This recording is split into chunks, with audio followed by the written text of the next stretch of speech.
In the oppressive heat of the summer of 1716, 14 of South Carolina's wealthiest plantation owners gathered for what they believed would be an ordinary business meeting at the Grayfield estate.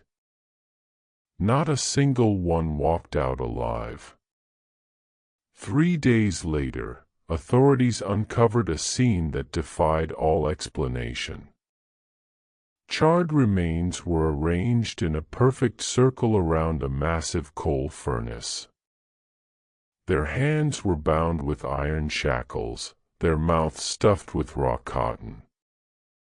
The sole witness was a slave woman named Esperanza de Lima, discovered sitting calmly in the estate's kitchen, methodically sharpening kitchen knives while humming a Portuguese lullaby.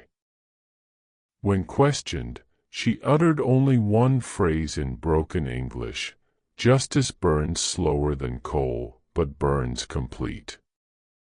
Colonial records of this incident were sealed by order of Governor Robert Johnson, buried in Charleston's archives for more than 200 years. Tonight, we reveal the terrifying truth behind what became known as the Grayfield Massacre, a vengeance so methodical, so brutal, it forever altered how the entire colony viewed their human property.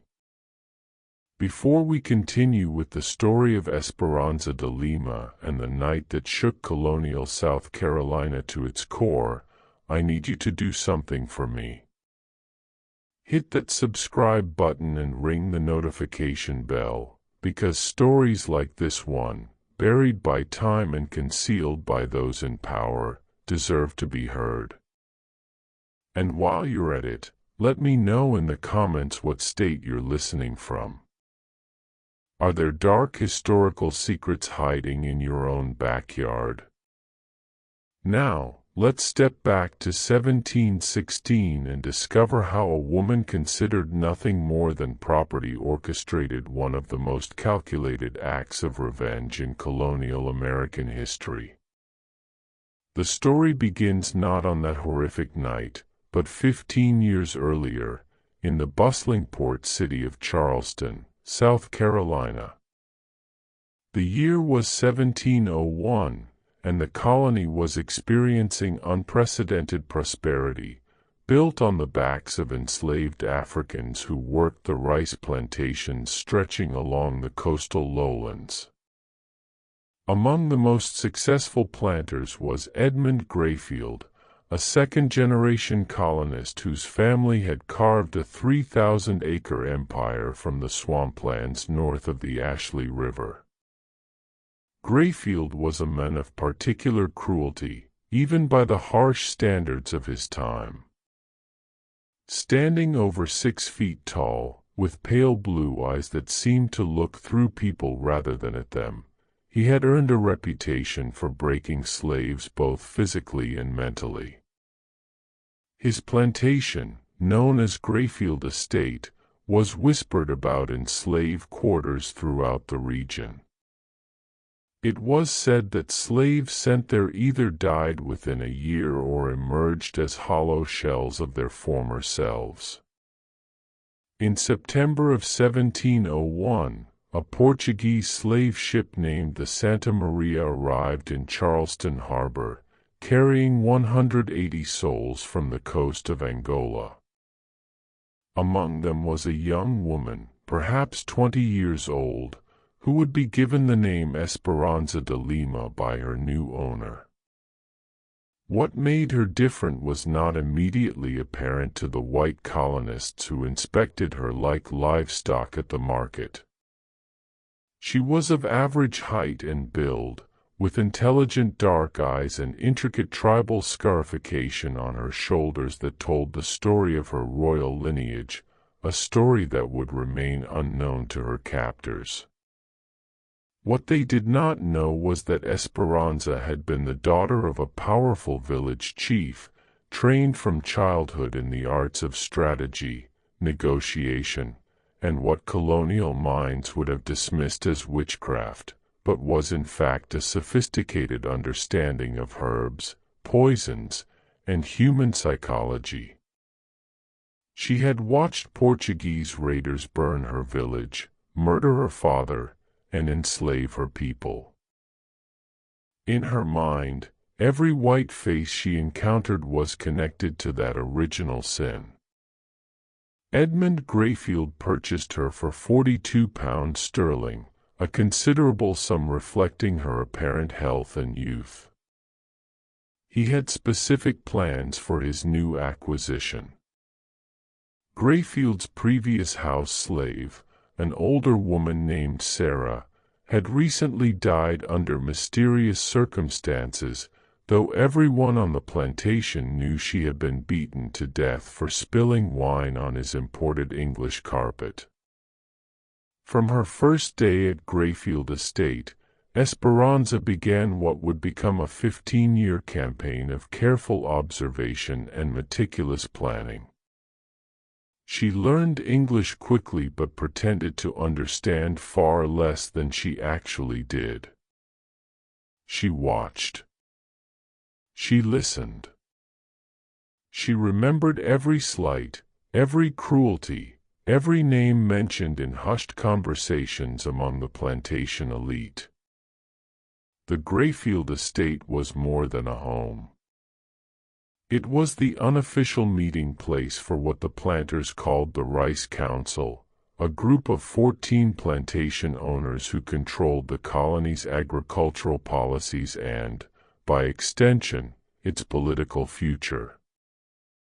These men met monthly to discuss rice prices, slave regulations, and how to maximize profits while minimizing colonial oversight from London. They saw themselves as kings of their own domains, answerable to no earthly authority. The 14 members of this council represented the most powerful families in the colony: Edmund Greyfield, the unofficial leader; William Peyton, whose plantation produced more rice than any other in the Americas; James Rutherford, who also served as a colonial judge; Marcus Sutton, owner of the largest slave trading operation between Charleston and Savannah; Henry Caldwell, whose political connections reached the governor's office; Thomas Harrington, a former British naval officer who ruled his plantation like a military compound; Benjamin Fairfax, whose family fortune dated to the earliest colonial settlements; Samuel Kingsley, who specialized in seasoning newly arrived African slaves; Robert Fielding, known for innovative torture techniques; Charles Warwick, whose plantation bordered 3 others and served as a nexus for information; Jonathan Creighton, who maintained detailed records of slave breeding programs; David Norris, whose medical background made him effective at keeping slaves alive just long enough to extract maximum labor; Alexander Hartwell, whose plantation served as a prison for runaway slaves from across the region; and finally, George Baxter, the youngest member at 35, whose enthusiasm for violence had earned him rapid acceptance into this exclusive circle.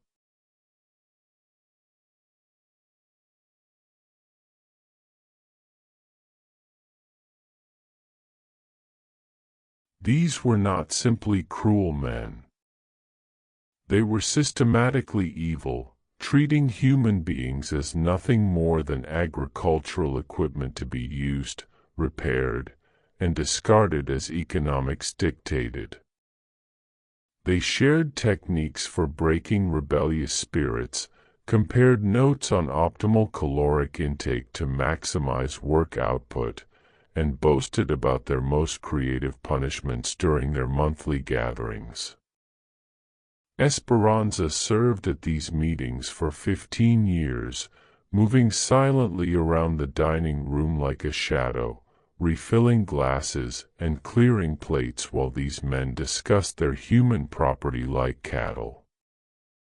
She heard them laugh about families they had separated, debate the merits of whipping versus branding, and plan expansions requiring the importation of hundreds more slaves. But what truly set Esperanza's plan in motion was not just the general cruelty of slavery. It was something far more specific and personal. In the spring of 1715, everything changed for Esperanza de Lima.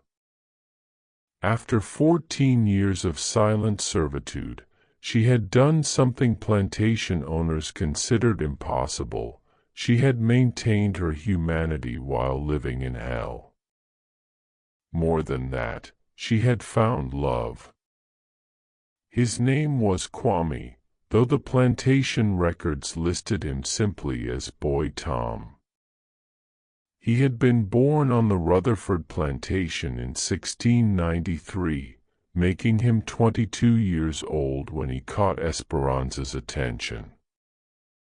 Kwame possessed a rare combination of physical strength and intellectual curiosity that had somehow survived the brutal seasoning process that broke most slaves within their first year.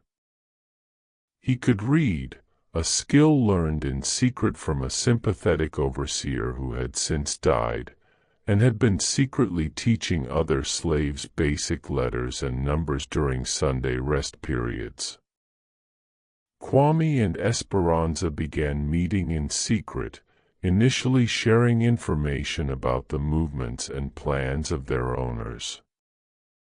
Their relationship deepened slowly, carefully, with the patience of people who understood discovery would mean death.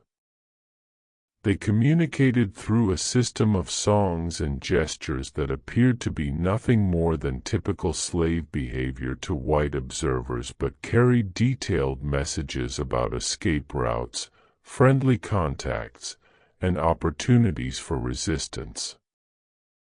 By late 1715, they had developed what was perhaps the most sophisticated intelligence network in colonial South Carolina. Esperanza used her position at the Rice Council meetings to gather information about patrol schedules, legal changes, and plantation vulnerabilities, while Kwame used his work assignments. He was frequently loaned out to other plantations for heavy labor to establish contacts throughout the region. They were planning something unprecedented.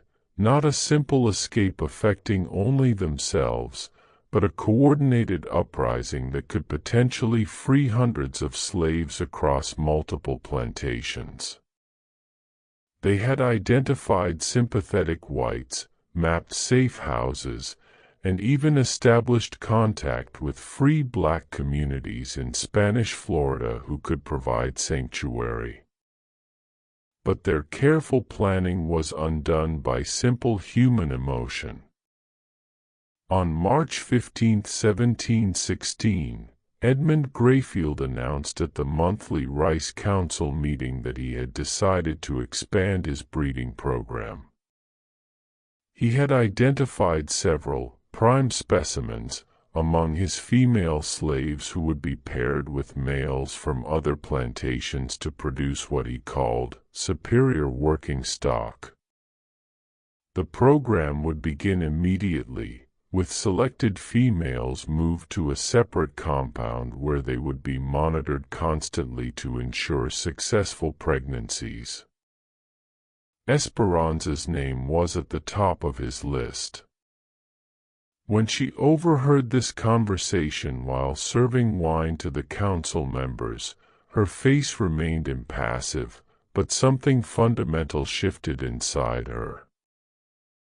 She had survived 15 years of slavery by maintaining hope, hope for freedom, hope for revenge, hope for a future where she could live as a human being rather than property.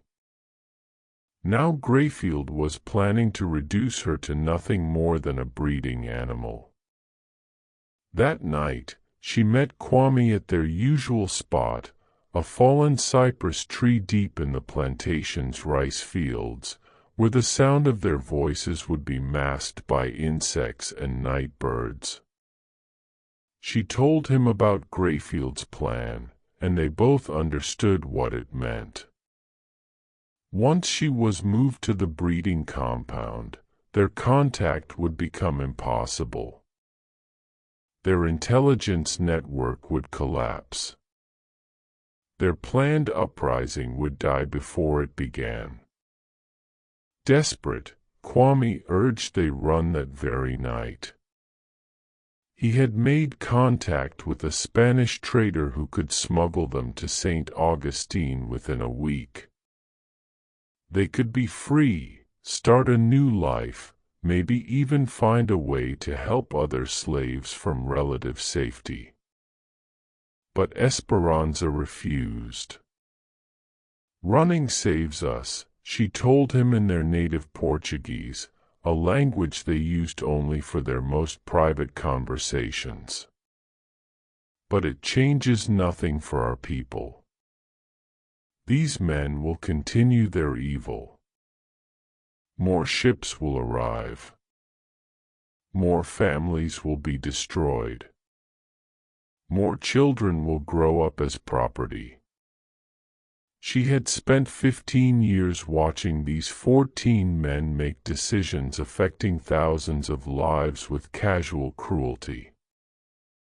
She had heard them laugh about separations, discuss torture techniques like culinary recipes, and plan expansions of their operations that would bring even more suffering to people who looked like her. "I have learned their patterns," she continued. "I know their secrets. I know when they are most vulnerable.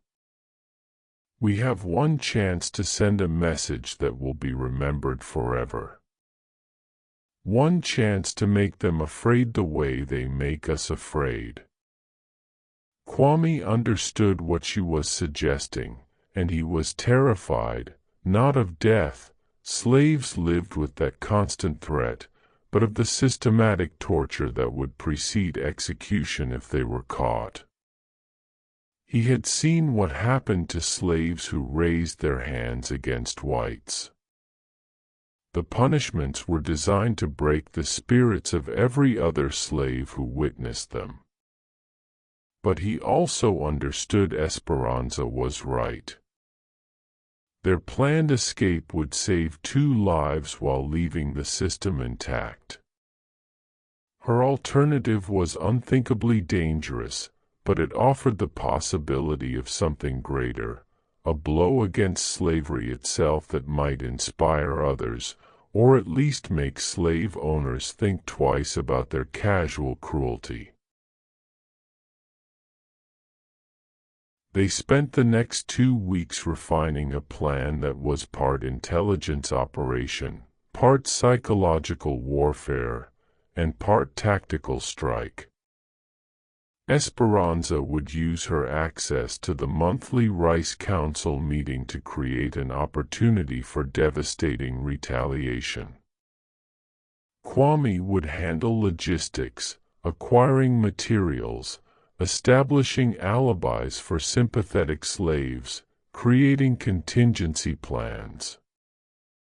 What they developed was perhaps the most sophisticated act of slave resistance in colonial American history, and it all centered on a simple fact Esperanza had observed over 15 years of service.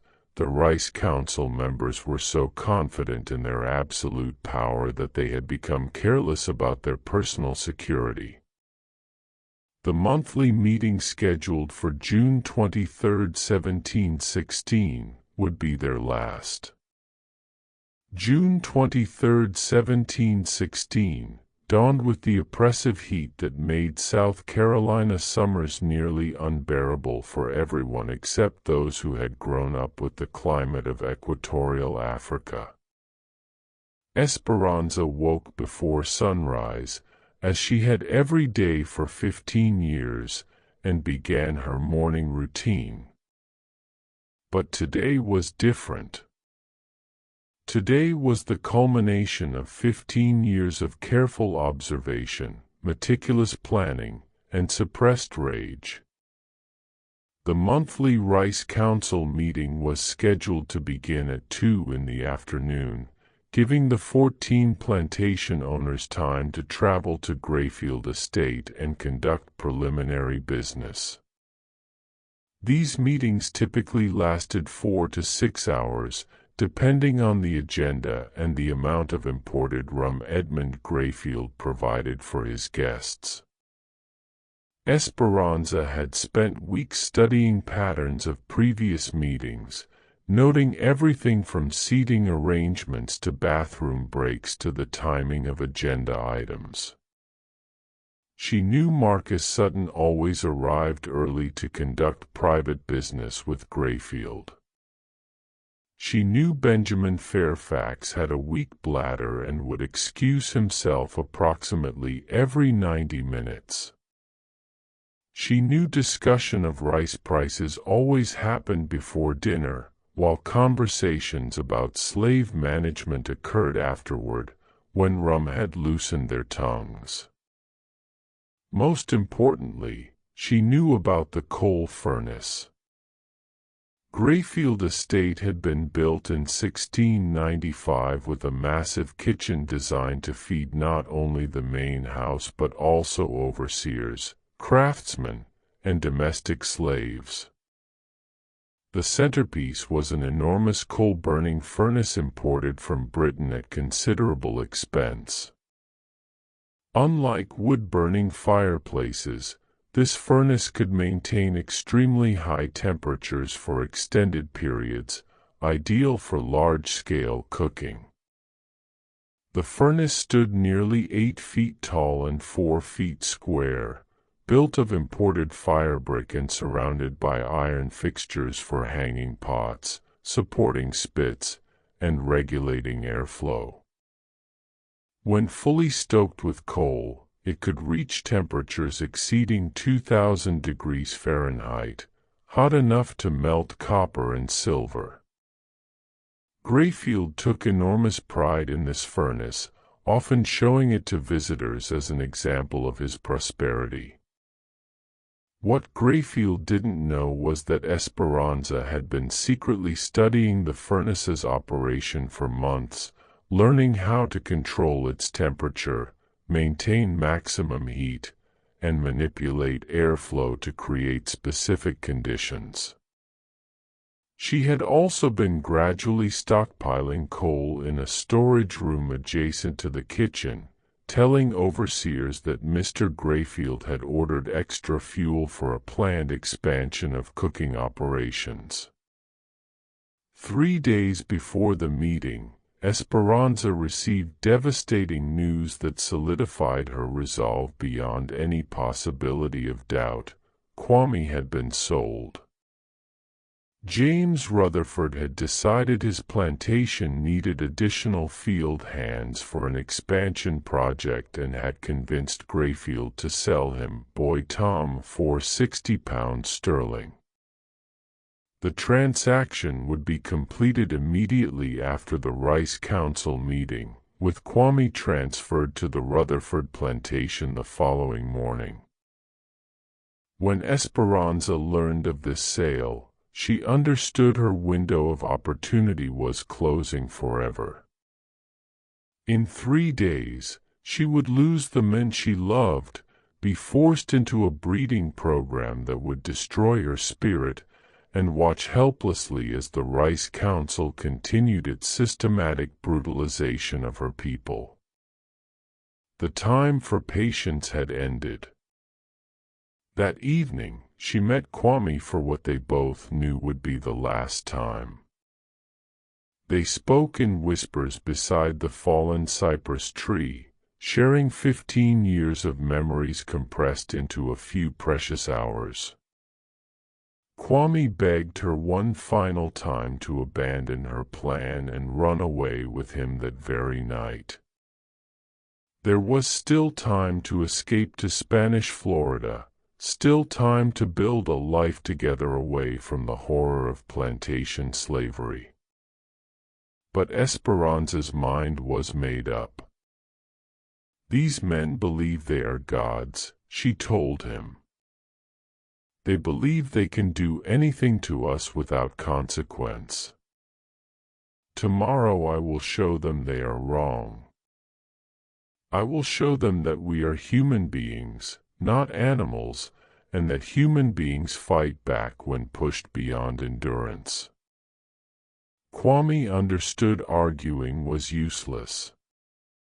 He had known Esperanza for less than 2 years but had learned to recognize the steel in her voice when her mind was made up. Instead, he spent their remaining time together helping her refine the final details of her plan. The next morning, June 22nd, Esperanza began her final preparations. She started with a thorough inventory of the kitchen and adjoining storage areas, identifying every tool, ingredient, and material that might be useful. She paid particular attention to the iron shackles and chains stored in the kitchen's pantry, devices typically used for restraining slaves during punishment but kept readily available throughout the plantation. She also made careful note of the kitchen's layout and movement patterns of other domestic slaves. The success of her plan depended partly on ensuring innocent slaves were not present when events unfolded and partly on maintaining the appearance of normal operations until the critical moment. Most importantly, she began preparing the coal furnace. Starting at dawn, she fed coal into the furnace at carefully timed intervals, gradually increasing the internal temperature while maintaining the appearance of routine cooking preparations. By late morning, the furnace was approaching peak operating temperature, ready to maintain maximum heat for several hours. The other domestic slaves noticed nothing unusual about Esperanza's behavior. She had always been quiet and methodical, and her preparations for the monthly Rice Council meeting appeared identical to her routine for previous gatherings. She cleaned the dining room, arranged furniture, prepared serving dishes, and set up the imported crystal glasses Grayfield used to impress his guests. But hidden in the kitchen, arrangements were being made that would transform a routine business meeting into something far more sinister. By noon on June 23, 1716, the first of the Rice Council members began arriving at Grayfield Estate. As always, Marcus Sutton arrived early, riding up the oak-lined avenue with the confidence of a man who owned over 800 human beings and considered himself answerable to no earthly authority. Esperanza watched from the kitchen window as Sutton dismounted and handed the reins to a stable slave.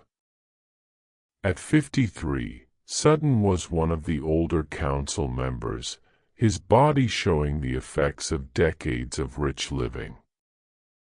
He was heavily built, with thinning gray hair and the red-faced complexion of a man who drank more imported rum than was healthy.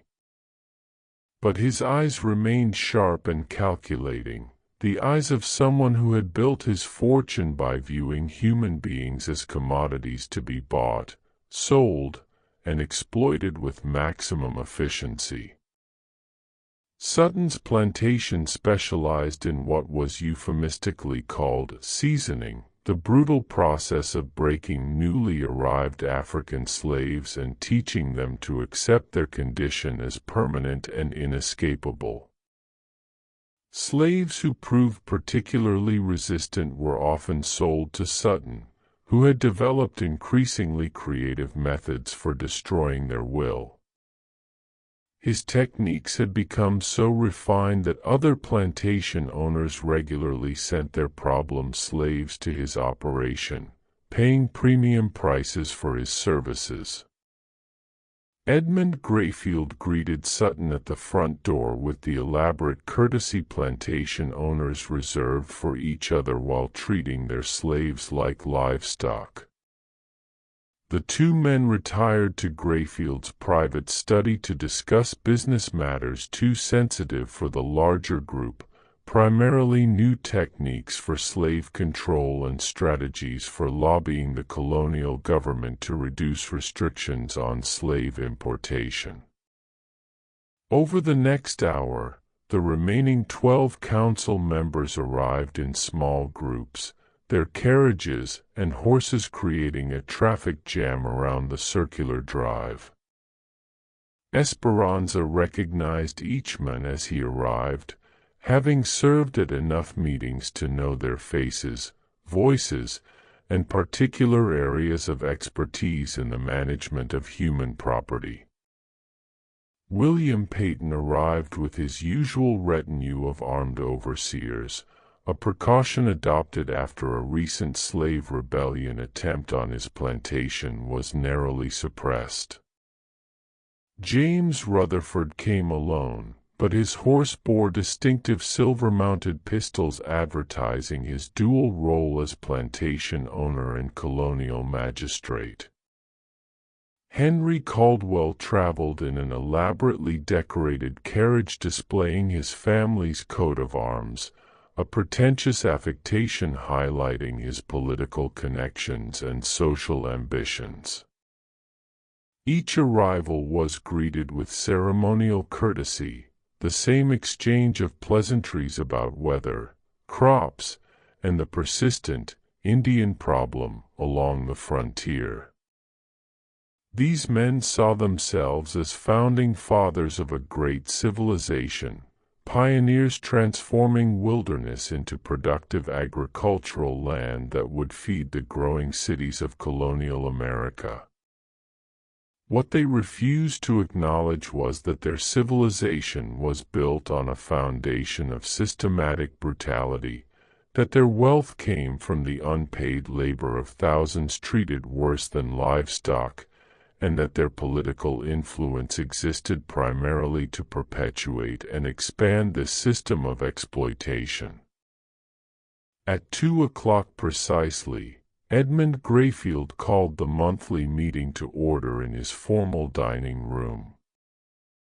The 14 men took their customary seats around a massive oak table imported from England at a cost that would have supported a typical colonial family for several years.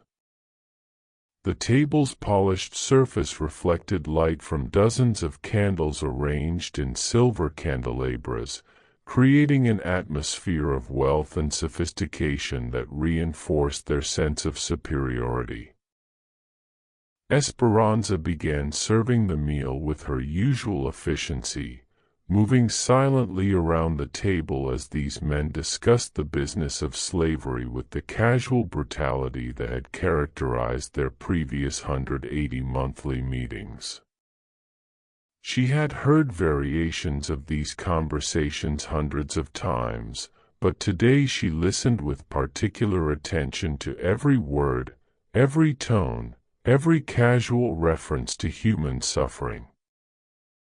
The agenda began as always with a discussion of rice prices in the Charleston market and strategies for maximizing profits in the coming harvest season. William Peyton reported his plantation had achieved record production levels by implementing what he called incentive-based management, a system providing minimal food rewards for slaves who exceeded daily quotas while subjecting underperformers to systematic punishment. The key, Peyton explained while cutting his imported beef, is making them understand their comfort level depends entirely on their productivity. Give them just enough hope to keep working, but never enough security to make them complacent. James Rutherford nodded approvingly. I've had excellent results with family separation as a motivational tool. Nothing makes a field hand work harder than knowing his wife and children are being held at a different location, and that reunion depends on consistent performance. The conversation continued in this vein for nearly an hour, with each member sharing techniques for extracting maximum labor from their human property while minimizing expenses for food, housing, and medical care. They discussed breeding programs with the same clinical detachment cattle ranchers used for livestock improvements. They compared notes on punishment techniques with the enthusiasm of craftsmen sharing professional secrets. Esperanza refilled wine glasses and cleared plates while these men celebrated their latest innovations in human degradation. She maintained her usual expression of blank subservience, but inside her mind she was making final mental notes about each man's position, habits, and potential for resistance when the time came. As the formal agenda concluded and conversation became more informal, the men began sharing stories revealing the true depths of their cruelty.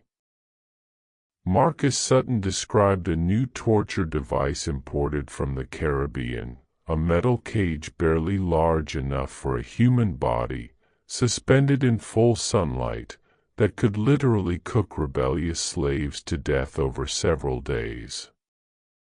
Samuel Kingsley boasted about his latest breeding experiment, involving forcibly pairing selected slaves to produce what he hoped would be a new generation of larger, stronger field hands.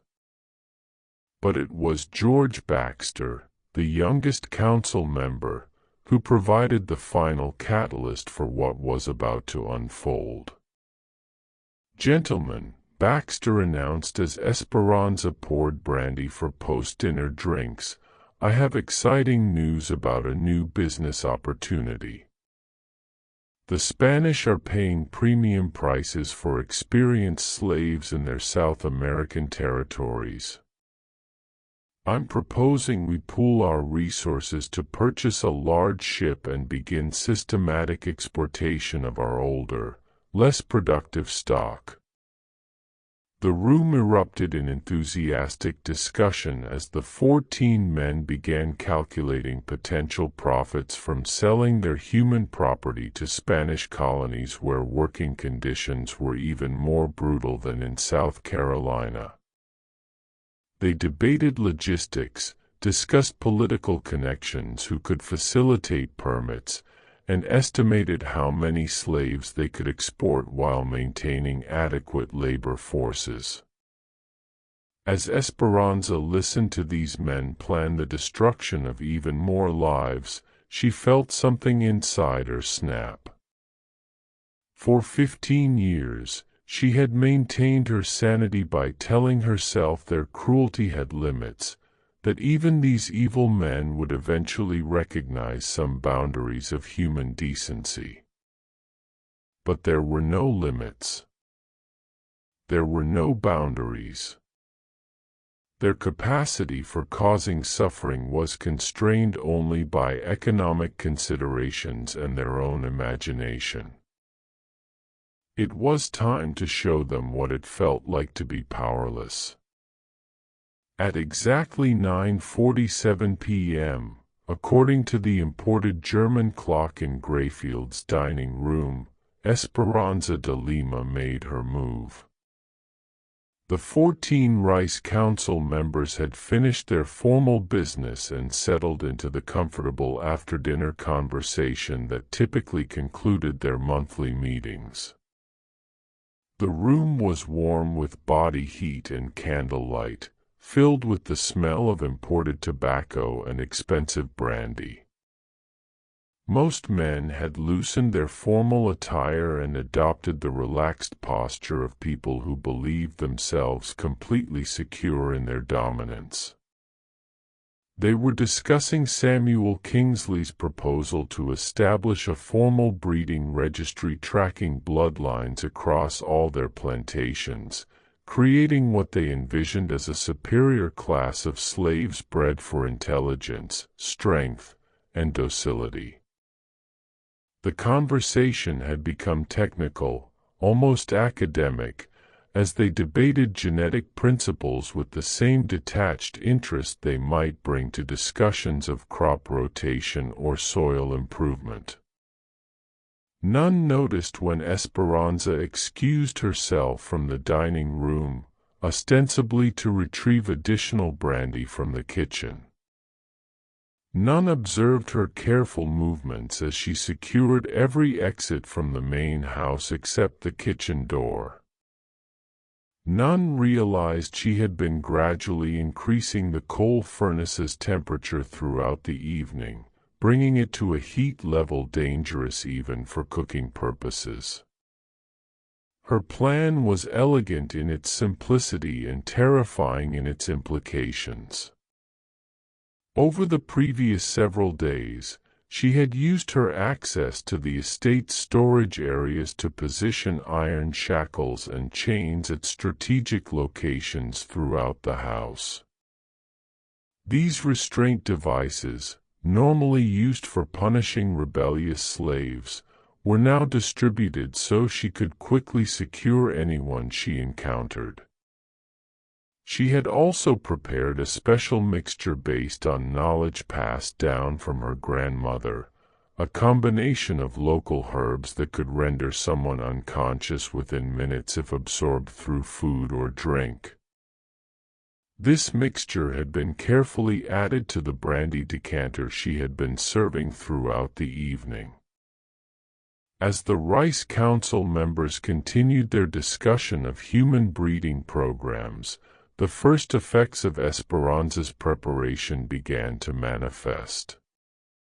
George Baxter, who had consumed more brandy than others, began to feel dizzy and disoriented.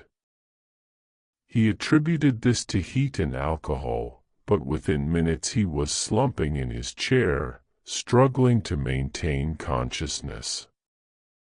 One by one, the other council members began experiencing similar symptoms. William Peyton complained of sudden nausea. James Rutherford found himself unable to focus his eyes. Marcus Sutton's hands began trembling uncontrollably.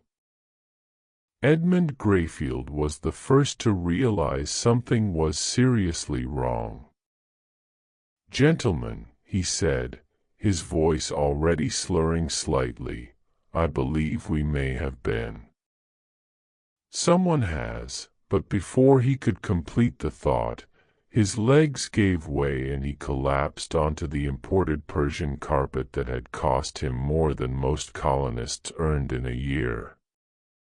Within 20 minutes, all 14 Rice Council members were unconscious. Esperanza worked with methodical efficiency, using rope and iron shackles to secure each man's hands and feet. The restraints she applied were the same devices that had bound thousands of slaves over the years, devices designed to cause pain and prevent escape while keeping the victim alive and functional. She took particular care to ensure each binding was tight enough to cause considerable discomfort but not so restrictive as to cut off circulation entirely. She had no intention of allowing these men to escape through the mercy of quick death. As she worked, she spoke to each unconscious man in Portuguese, Spanish, and broken English, sometimes explaining what she was doing, sometimes recounting specific instances of cruelty she had witnessed, sometimes simply expressing the rage that had been building inside her for 15 years.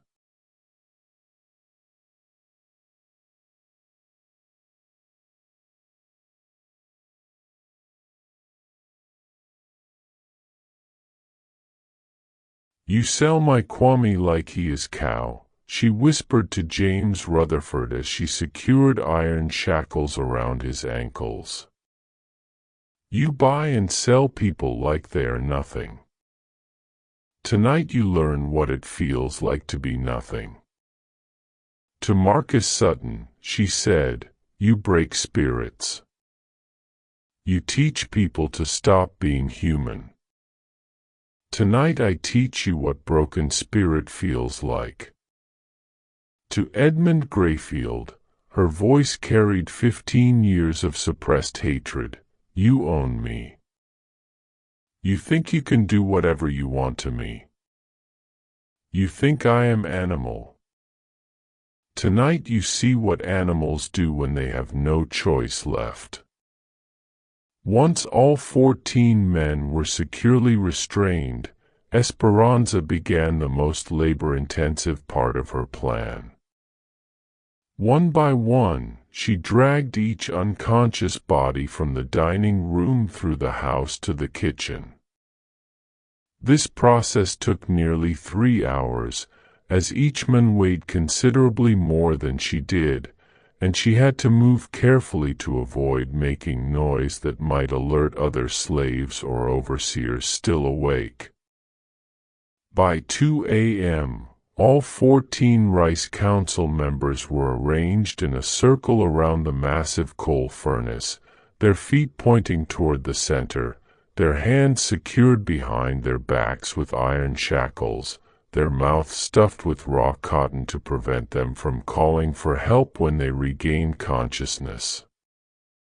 The furnace itself had been stoked to maximum temperature, radiating heat that made the kitchen nearly unbearable even for someone who wasn't restrained.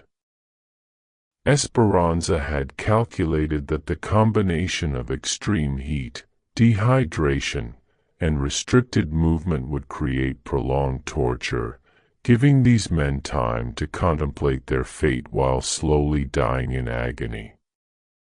But she had also made provisions for more immediate justice. As the first gray light of dawn began filtering through the kitchen windows, the Rice Council members began regaining consciousness. The herb mixture she had used was designed to cause unconsciousness for several hours but leave no permanent impairment, ensuring her victims would be fully aware of their situation when the torture began. Edmund Grayfield was the first to wake up, and his confusion quickly turned to terror as he realized his predicament. He was lying on the stone floor of his own kitchen, bound hand and foot with iron shackles, unable to speak because of cotton stuffed in his mouth, surrounded by the other council members in similar condition. The massive coal furnace in the center of their circle was radiating heat like a miniature version of hell itself. As other men regained consciousness, the kitchen filled with muffled screams and desperate struggles against unbreakable restraints. They were experiencing for the first time in their lives the absolute helplessness they had inflicted on thousands of other human beings. Esperanza sat calmly in a corner of the kitchen, methodically sharpening the carving knives she used for food preparation. She had positioned herself so each man could see her clearly, maintaining eye contact as they fully grasped the hopelessness of their situation. "Good morning, gentlemen," she said in clear English, far better English than she had ever spoken in their presence before. "I hope you rested well. We have much to discuss, and I want to make sure you are all paying attention." She stood and walked slowly around the circle, looking down at each restrained man with the same expression of cold evaluation they had used when inspecting slaves at the Charleston market. "For 15 years I have served your meetings. I have listened to your conversations. I have heard you discuss my people like we are cattle to be bought and sold and bred and slaughtered according to your convenience." She paused next to Marcus Sutton, who was struggling frantically against his restraints. "You, Mr. Sutton, specialize in breaking spirits. You take people who still remember being human and teach them to forget. You have perfected techniques for destroying hope, for making proud men and women into hollow shells who exist only to serve your pleasure." She moved to James Rutherford. "You, Mr. Rutherford, use family separation as a tool of control. You deliberately destroy bonds between parents and children, between husbands and wives, because you have learned people without families are easier to control." She continued around the circle, addressing each man by name and recounting specific acts of cruelty she had witnessed or heard described during their monthly meetings. With each recitation, the men's struggles became more desperate, their muffled cries more frantic. Finally, she returned to Edmund Grayfield. "And you, Mr. Grayfield, are the worst of all, because you could have chosen differently. You have education. You have wealth. You have power. You could have treated us as human beings. Instead, you chose to be a monster because being a monster was more profitable." She walked back to the center of the circle, standing directly before the coal furnace. "Today you are going to experience what it feels like to be powerless. You are going to learn what it means to be at the mercy of someone who views you as less than human. And you are going to die slowly, painfully, with plenty of time to think about all the suffering you have caused." With that announcement, Esperanza began the final phase of her plan. What happened over the next 6 hours would become the stuff of legend and nightmare throughout colonial South Carolina, though full details would remain buried in sealed government archives for more than 2 centuries. Esperanza de Lima transformed the Grayfield estate kitchen into a theater of retribution where 14 of the colony's most powerful men experienced for the first and last time what it meant to be completely helpless in the hands of someone who viewed them as less than human. She began with psychological torture, moving slowly around the circle and forcing each man to listen as she recounted in excruciating detail specific instances of cruelty she had witnessed during her 15 years of servitude. She described children torn from mothers' arms, husbands separated from wives, proud men reduced to broken shells through systematic brutalization. She spoke in the calm, measured tone these men typically used when discussing management of their human property. "Mr. Peyton," she said, kneeling beside the terrified plantation owner, "do you remember the woman named Asha? She was pregnant when you bought her in 1714. You worked her in rice fields until the day she went into labor, then sold her baby to a trader from Georgia before she even recovered from childbirth. She cried for 3 days straight. You told your overseer to whip her for excessive noise that was disturbing your sleep." Peyton's eyes widened with terror as he recognized the incident. Like most plantation owners, he had committed so many acts of casual cruelty that individual cases blended together in his memory. But Esperanza had remembered every detail, every name, every act of systematic dehumanization she had witnessed. She moved to Charles Warwick. "You enjoy watching punishments, Mr. Warwick. You attend whippings like other men attend horse races. Last spring, you paid Mr. Grayfield $5 to let you personally administer 50 lashes to a man who had tried to run away. You took your time, spacing the strokes so he would remain conscious for the entire punishment. You smiled the whole time. The heat from the coal furnace was becoming unbearable. Sweat poured down the faces of the restrained men, mixing with tears of terror and creating dark stains on their expensive imported clothing.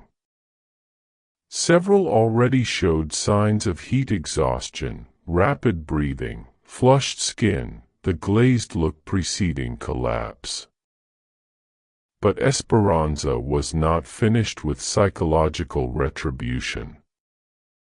She retrieved a leather-bound ledger from Edmund Grayfield's study, the same book where he recorded purchase, sale, and breeding of his human property. Opening it to a random page, she began reading entries aloud in the flat, emotionless tone plantation owners used for business transactions. April 12, 1715. Sold boy named Caesar, age 14, to Rutherford Plantation for breeding purposes. £45. Note: mother became unmanageable after separation. Recommend immediate sale or disposal. She turned the page. June 3, 1715. Female named Rebecca died in childbirth. Child survived. Estimated loss, £20. Note: implement better nutrition program for breeding females to reduce mortality rates. Page after page, she read clinical documentation of human suffering, families destroyed, children sold, men and women reduced to monetary calculations in a businessman's ledger. Each entry represented someone's life, family, dreams crushed under systematic exploitation. The psychological torture continued for 2 hours, with Esperanza forcing each man to confront the full scope of his crimes against humanity. She had an extraordinary memory for detail, enhanced by 15 years of careful attention to their conversations. She could recall specific dates, individual names, particular acts of cruelty each man had committed or ordered. But as morning sun climbed higher and kitchen temperature approached 120 degrees Fahrenheit, she moved to the next phase. From the kitchen storage area, she retrieved several long iron rods, tools typically used for stoking the coal furnace and manipulating heavy cookware.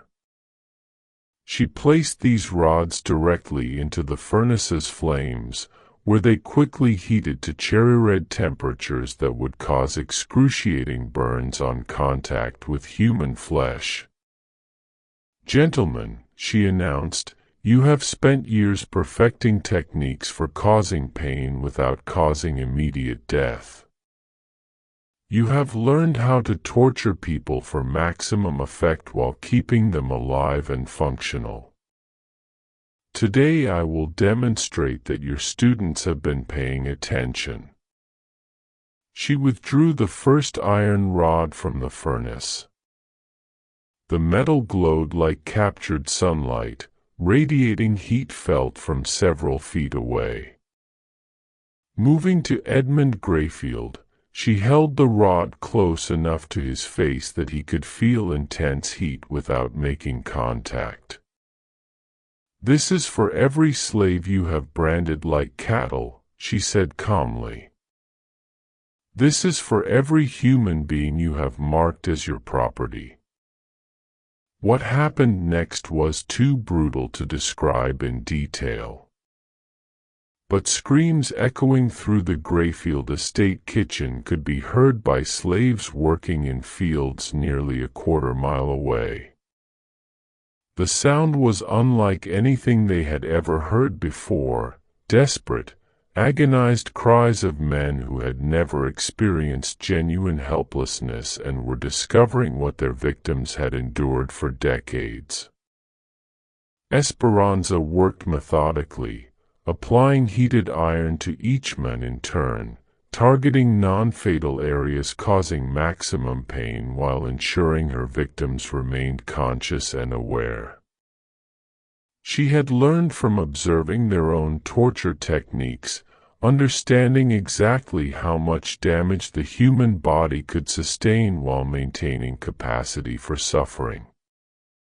Between applications of heated iron, she continued psychological assault, describing in detail how each man's plantation would be inherited by relatives who might or might not continue cruel practices. She talked about their children, wondering aloud whether the next generation would prove as evil as their fathers or might develop some capacity for human compassion.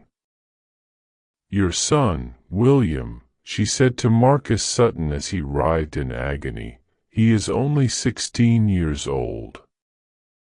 Maybe there is still time for him to become a better man than his father.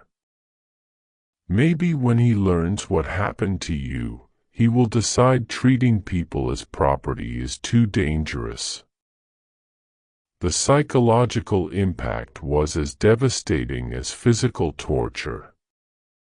These men had built their entire identity around the belief they were superior beings, natural masters with the right to control and exploit other human beings. Esperanza was systematically destroying that identity, forcing them to experience themselves as victims, as objects to be manipulated by someone else's will. As afternoon heat combined with the furnace's radiation to push kitchen temperature above 130 degrees, several men began showing signs of severe heat stroke.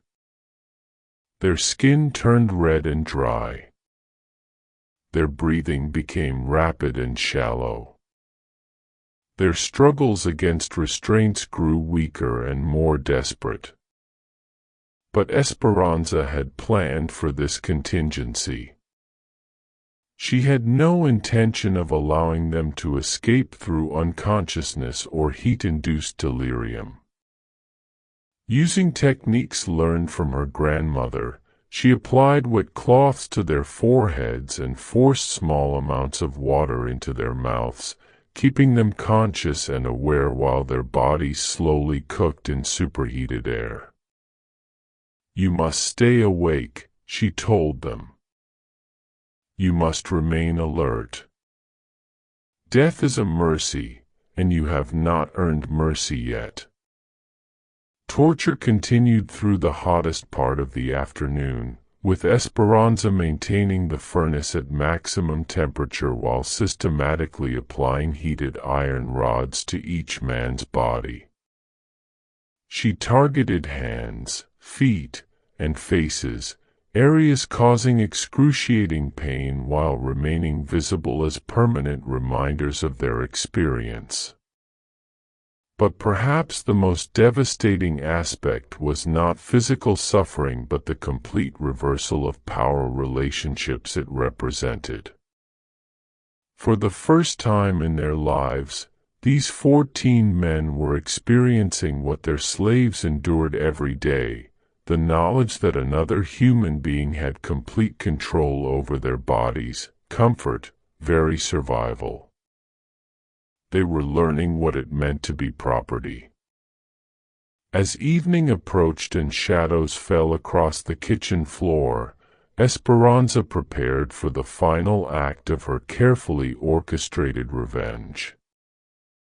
The coal furnace had been burning at maximum temperature for nearly 18 hours, creating heat level literally unbearable for sustained human exposure. She began dragging semi-conscious men closer to the furnace, positioning them so intense heat would slowly cook their bodies while keeping them alive long enough to fully appreciate their fate. It was a technique she had heard Marcus Sutton describe during a Rice Council meeting, a method he used for punishing slaves who attempted escape. "This is how you killed Thomas," she told Sutton as she positioned his body within 3 feet of glowing coals. "Remember Thomas, the young man who tried to run away last summer? You put him in a metal cage in direct sunlight and let him cook slowly over 3 days. He begged for water. He begged for shade. He begged for death.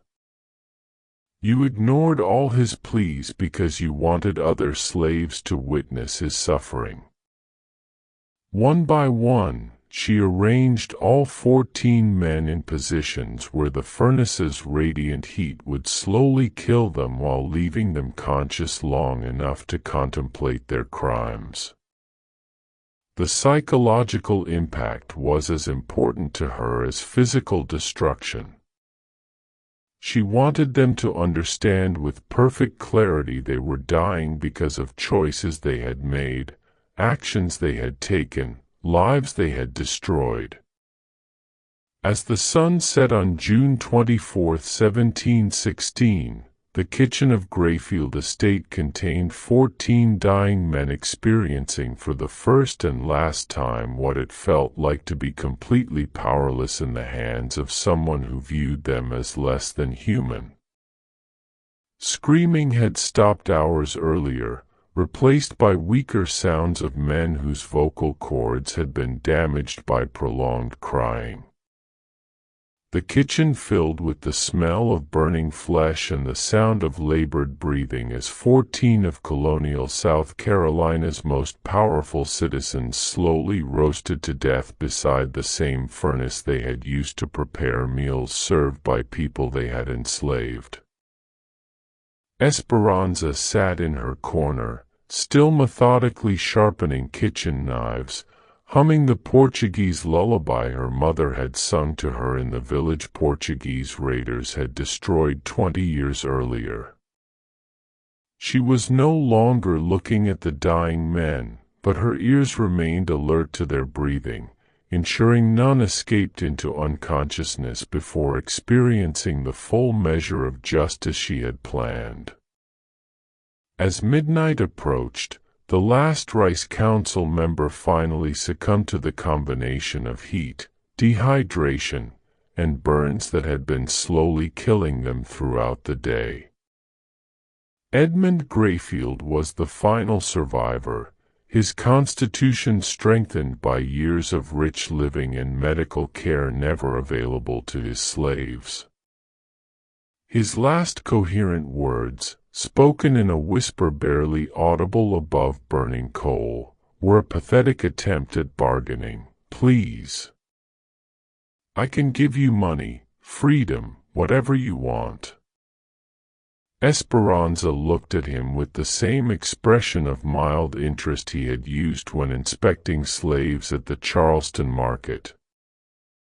"I want you to die knowing you were wrong," she replied calmly.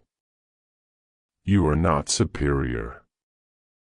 You are not chosen by God. You are not a natural master. You are just a man who chose to be evil. And now you are paying the price for that choice." Those were the last words Edmund Grayfield heard before heat and dehydration finally claimed his life. Dawn broke on June 25, 1716, revealing a scene that would haunt survivors for the rest of their lives. When other plantation slaves began morning routines, they discovered 14 charred corpses arranged in a perfect circle around the massive coal furnace in the Grayfield Estate kitchen. The bodies were barely recognizable as human, reduced to blackened shells by 18 hours of exposure to extreme heat. Esperanza de Lima was found sitting calmly at the kitchen table, methodically sharpening carving knives while humming a haunting melody none of the other slaves recognized. She showed no signs of distress or exhaustion, despite having orchestrated and witnessed one of the most elaborate acts of revenge in colonial American history. When the plantation's white overseers arrived to investigate, they found a scene that defied their understanding of the natural order. 14 of the colony's most powerful men had been killed by a single slave woman who had somehow overpowered them all and subjected them to torture exceeding anything in their experience. The implications were terrifying. If one slave could accomplish this level of devastation against multiple plantation owners, what might happen if slaves began organizing more sophisticated forms of resistance? The psychological impact on the white colonial population was immediate and profound. For the first time, they began to fear the people they had enslaved. Word of the massacre spread throughout the colony within days, carried by riders dispatched to inform victims' families and business associates. But colonial authorities faced a serious dilemma in deciding how to respond. On one hand, they needed to demonstrate slave rebellion would be met with swift, brutal retaliation. The entire plantation system depended on maintaining slaves' belief that resistance was futile and white dominance was absolute and permanent. On the other hand, they needed to prevent spread of detailed information about Esperanza's methods and success. If other slaves learned that 14 plantation owners could be killed by a single woman armed only with intelligence, patience, and determination, results could be catastrophic for the entire colonial economy. Governor Robert Johnson convened an emergency session of the Colonial Council to discuss the crisis. After 3 days of heated debate, they reached a decision prioritizing political stability over public justice. Official records of the Grayfield Massacre were sealed by gubernatorial order and locked in Charleston archives with instructions they not be opened for 50 years. Victims' families were informed their relatives had died in a tragic fire consuming the Grayfield estate kitchen during a business meeting. No mention was made of Esperanza's role in their deaths. Esperanza herself presented a more complex problem. Executing her publicly would require explaining her crimes, spreading exactly the kind of information colonial government wanted suppressed. But allowing her to live would send the message slave rebellion could succeed without consequences. The solution they devised was as cruel as it was politically expedient. Esperanza was sentenced to be sold to a Spanish trader specializing in supplying slaves to silver mines of South America, a fate universally understood as a delayed death sentence. Working conditions in Spanish mines were so brutal that slaves typically survived less than 2 years before succumbing to exhaustion, disease, or accidents. But even this sentence carried risks. If Esperanza managed to survive long enough to share her story with other slaves, she could become a symbol of successful resistance inspiring additional rebellions. Colonial authorities solved this problem by ensuring Esperanza would never reach Spanish mines alive. On July 15, 1716, exactly 3 weeks after the Greyfield massacre, Esperanza de Lima was loaded onto a Spanish trading vessel called the Santa Isabella bound for Cartagena. The ship's captain had been secretly instructed to ensure she did not survive the voyage but to make her death appear accidental. The Santa Isabella departed Charleston harbor on the evening tide, carrying 43 other slaves along with Esperanza. According to the ship's official log, she died of fever on the 3rd day of the voyage and was buried at sea according to standard maritime practice. But there were rumors. Some surviving slaves from Greyfield Estate claimed Esperanza had spoken of contingency plans, of allies in Spanish territories who would help her escape if she could survive the ocean voyage. Others whispered she had been seen speaking with free black sailors in Charleston harbor, possibly arranging assistance during the trip. Most significantly, several slaves reported Esperanza had spent her final weeks at the estate teaching other domestic workers about herbs, anatomy, weaknesses of their masters, and vulnerabilities of the plantation system. Justice burns slower than coal, she had told them, but burns complete. The fire I started will spread to other kitchens, other plantations, other masters who think they are safe. Whether these rumors contained truth was impossible to determine. Colonial authorities had moved quickly to disperse surviving slaves from Greyfield Estate, selling them to plantations throughout the region to prevent coordination of their stories or activities. But psychological damage was already done. In months following the Greyfield massacre, a wave of unrest swept through slave communities of South Carolina. There were no additional mass killings like Esperanza's methodical execution of Rice Council members, but plantation owners began reporting an unprecedented series of smaller incidents suggesting coordinated resistance. Kitchen fires destroyed several plantation houses under suspicious circumstances.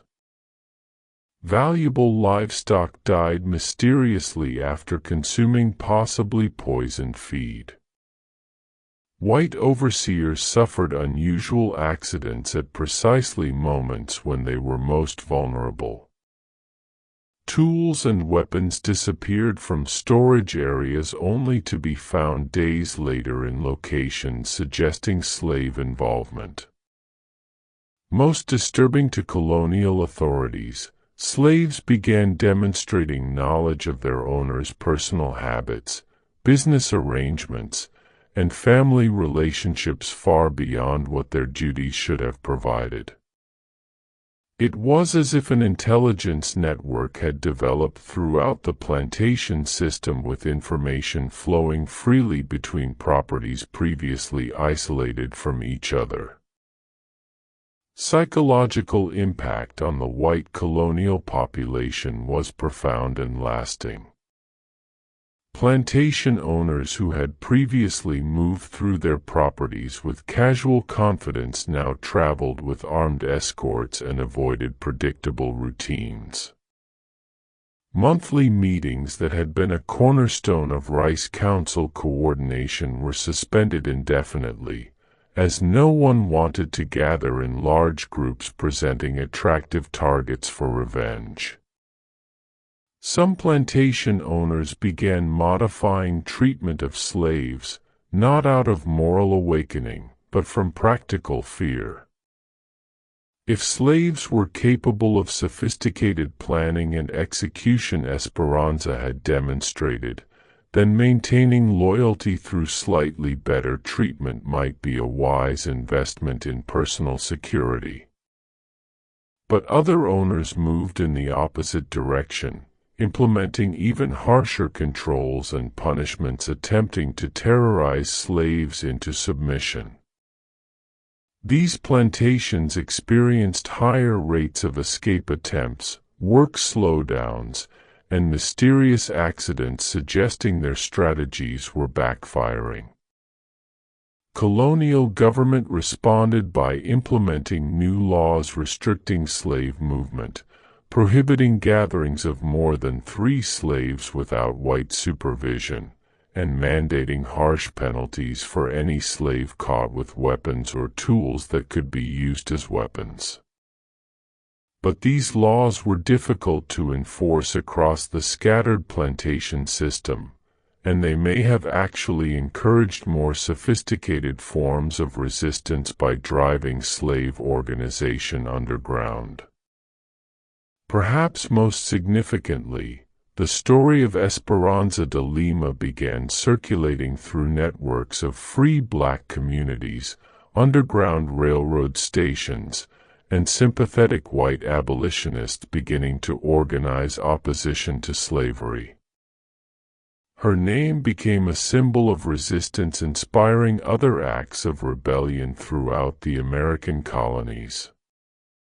Historians would later debate whether the Grayfield Massacre represented an isolated incident of individual revenge or the beginning of more systematic slave resistance contributing to eventual collapse of the plantation system. Sealed colonial records made definitive analysis impossible, but circumstantial evidence suggested Esperanza's actions had inspired copycat incidents throughout the South. In 1739, 23 years after the Grayfield Massacre, the Stono Rebellion erupted in South Carolina, the largest slave uprising in colonial American history. While specific connections to Esperanza's actions could not be proven, some rebellion leaders were slaves who had worked on plantations connected to the original Rice Council network. The rebellion was eventually suppressed, but it demonstrated psychological impact of the Grayfield Massacre had not faded with time. Slaves throughout the region had learned their masters were not invulnerable, that careful planning could overcome superior numbers and weapons, and that acts of resistance could succeed even against seemingly impossible odds. As years passed and the American Revolution transformed the political landscape of the colonies, the story of Esperanza de Lima became part of oral tradition sustaining slave communities through their darkest hours. Parents told children about the woman who had made 14 masters pay for their crimes. Young slaves learned resistance was possible, that intelligence and patience could be more powerful than physical strength, and that justice might be delayed but would eventually arrive. Sealed records in Charleston's archives remained unopened for exactly 50 years, as Governor Johnson had ordered. When finally made available to researchers in 1766, American colonies were in the midst of political upheaval leading to independence from Britain. The story of the Grayfield Massacre was overshadowed by larger historical events, but it contributed to growing awareness the institution of slavery contained seeds of its own destruction. By the time the United States Constitution was ratified in 1788, the plantation system that had seemed so permanent and invincible in 1716 was already showing signs of internal stress that would eventually tear the nation apart. The psychological impact of knowing slaves could organize, plan, and execute sophisticated acts of resistance had fundamentally changed the relationship between master and slave. Masters were no longer confident in their absolute power. Slaves were no longer convinced of their absolute powerlessness. And in that shift of psychological balance lay the beginning of the end of American slavery.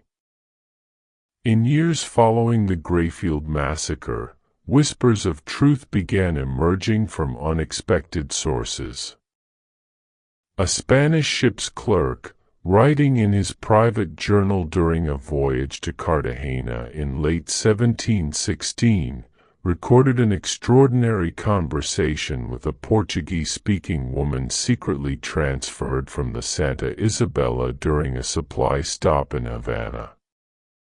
According to the clerk's account, this woman spoke with remarkable intelligence about the plantation system in South Carolina, describing in precise detail weaknesses and vulnerabilities of individual plantation owners throughout the colony. She claimed to have orchestrated what she called the first lesson, but suggested it would not be the last. The fire that began in one kitchen, she reportedly told the clerk, will spread to many kitchens. The lessons I learned from watching masters at their evil work are now being taught to new students. Whether this woman was truly Esperanza de Lima could never be confirmed, but colonial records from Spanish Florida began documenting arrival of unusually well-informed escaped slaves possessing detailed knowledge of plantation operations throughout British territories. These refugees seemed to have access to an intelligence network extending far beyond what individual escapees should have known. More disturbing to colonial authorities, reports began filtering back from Spanish territories describing communities of former slaves actively supporting escape attempts and resistance activities in British colonies. Letters intercepted by colonial officials contained detailed instructions for identifying sympathetic contacts, avoiding patrol routes, and exploiting psychological vulnerabilities of plantation owners grown careless in their confidence. By 1720, just 4 years after the Grayfield Massacre, colonial government was forced to acknowledge slave resistance had evolved beyond individual escape attempts into something approaching organized warfare. Plantation owners throughout South Carolina began reporting coordinated incidents suggesting systematic planning and intelligence gathering. Kitchen fires destroyed plantation houses under circumstances defying natural explanation. Valuable livestock died mysteriously after consuming feed appearing deliberately poisoned. White overseers suffered fatal accidents at moments when they were most isolated and vulnerable. Most unsettling, slaves began demonstrating knowledge of their masters' personal habits, business relationships, and family secrets far beyond what assigned duties should have revealed. It was as if an invisible network had developed throughout the plantation system with information flowing freely between properties previously isolated from each other. Psychological transformation was profound and lasting. Plantation owners who had moved through properties with casual arrogance now traveled with armed escorts and avoided predictable routines. Monthly gatherings central to Rice Council coordination were permanently suspended, as no one wanted to present an attractive target for coordinated revenge. Some masters began modifying treatment of slaves, not from moral awakening but from practical terror. If their human property was capable of sophisticated planning and execution destroying the Rice Council, then maintaining loyalty through slightly better conditions might be a wise investment in personal survival. But other plantation owners responded with increased brutality, implementing harsher punishments and more restrictive controls in desperate attempts to terrorize slaves into absolute submission. These plantations experienced higher rates of mysterious accidents, work slowdowns, and escape attempts, suggesting their strategies were having opposite effect.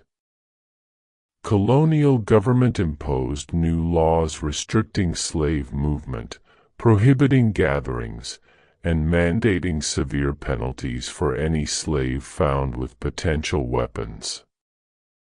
But these regulations were difficult to enforce across the scattered plantation system, and they may have actually encouraged more sophisticated forms of underground organization. As decades passed, the story of Esperanza de Lima became woven into the fabric of slave resistance throughout American colonies. Parents whispered to children about the woman who had made 14 masters pay for their cruelty. Young slaves learned their masters were not invulnerable, that careful planning could overcome superior numbers and weapons, and that justice might be delayed but would eventually arrive. Sealed records in Charleston's archives remained locked away as Governor Johnson had ordered, but truth had already escaped through other channels. Every slave community knew essential facts. One woman, armed only with intelligence and determination, had killed 14 of the most powerful men in the colony and had lived to escape their justice. Whether Esperanza truly survived to continue her work in Spanish Florida, or whether reports of her later activities were legends created to inspire hope in desperate people, became less important than psychological impact of her story. Masters were no longer confident in their absolute power. Slaves were no longer convinced of their absolute powerlessness. And in that fundamental shift of psychological balance lay seeds of everything that would follow: growing resistance movements, underground railroad networks, persistent rebellions eventually contributing to destruction of the entire plantation system. The kitchen at Grayfield Estate stood empty for 66 years after that night of reckoning, gradually falling into ruin as subsequent owners found the building impossible to staff. Local slaves refused to work in the room where Esperanza had demonstrated what happened to masters who pushed their human property beyond endurance. Eventually, the entire structure was demolished and land left to return to wilderness. But the lesson remained, passed down through generations of enslaved families who understood that those who choose to treat other human beings as property do so at their own peril. Property can think. Property can plan. Property can remember everything. And sometimes, when pushed beyond limits of human endurance, property fights back. Justice burns slower than coal, but it burns complete. What do you think of this story? Do you believe everything was revealed, or are there still secrets buried in archives of our nation's dark history? Leave your comment below and share your thoughts about this remarkable tale of resistance and revenge. If you enjoyed this journey into America's hidden past and want more stories revealing truth behind official histories, subscribe to our channel, hit the notification bell, and share this video with someone appreciating the power of untold stories. History is written by the victors, but sometimes voices of the victims find a way to be heard across the centuries. See you in the next video, where we'll continue exploring dark secrets that shaped our nation.